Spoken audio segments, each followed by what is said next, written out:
Невыносимый запах, канализационные стоки и грязь. Так теперь выглядит река Сунжево-Кажево. Жители сложившейся ситуации недовольны. Качество жизни значительно падает, а экологическое состояние реки находится под угрозой.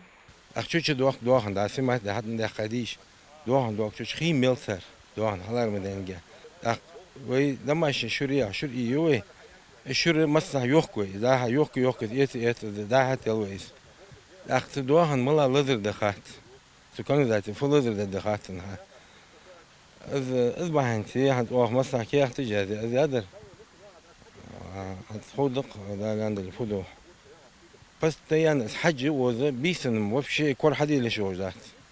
Кондиционер шикужак или ва кондиционер корхадили шоужат вёкула. Сейчас ведущий инженер экоаналитической лаборатории берет пробы, чтобы установить степень загрязнения водного объекта. Фиксирует все основные показатели – температуру, цвет, мутность, запах. Дальше проба отправится в лабораторию, где проведут уже детальный анализ. Как объясняет Росприроднадзоре, сброс сточных вод происходит всегда, но они должны соответствовать нормам закона. Сейчас наблюдается значительное превышение. С 2017 года проводим эти анализы, отбираем и всегда устанавливаем превышение загрязняющих веществ, сбрасываем в реку Сунжи. Ранее была тут организация МУП «Водоканал город Магаз». В отношении них рассчитывался ущерб, предъявляли, штрафовали по 8.13 КоАП, в размере 150 тысяч штрафы были ранее.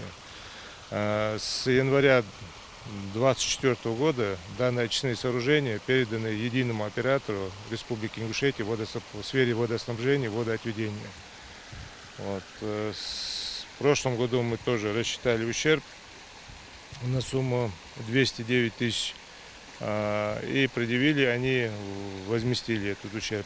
Результаты анализа придут примерно через неделю. Не дожидаясь их, спешат принять меры. Но для начала найти причину сложившейся ситуации. Все пути ведут к очистным сооружениям Магаса, построенные они более 30 лет назад. Их мощность не была рассчитана на текущие запросы. Они способны расчищать лишь до 5000 кубометров сточных вод ежедневно. А поступает сюда тем временем порядка 10-15 тысяч кубометров. Часть процента, который идет непосредственно этот канал, потому что сама мощность этого объекта не позволяет переработать столько стоков.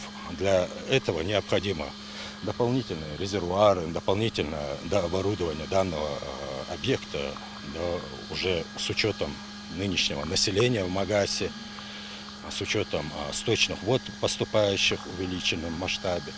Исход проблем, которые тут нет-нет обращаются жители близлежащих мест, это тот периодичный сброс, который идет от увеличенного поставки воды.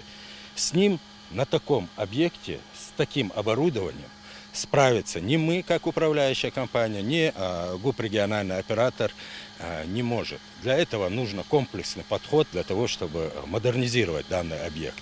Чаще всего проблема обостряется после дождей. Ливневые стоки тоже подключены к системе. Управляющая компания обеспечивает работоспособность существующего оборудования, но глобально проблему это не решает. Очистные сооружения Магаса нуждаются в масштабной реконструкции, чтобы мощности соответствовали современным запросам. Очистные сооружения надо реконструировать, построить более 20 тысяч, чтобы мы могли принимать ежесуточно. Временное решение, как-то мы с технической стороны пытались что сделать, пытаемся. Есть какие-то варианты. На несколько дней или на несколько недель, на несколько месяцев мы можем что-то сделать. И мы это делаем.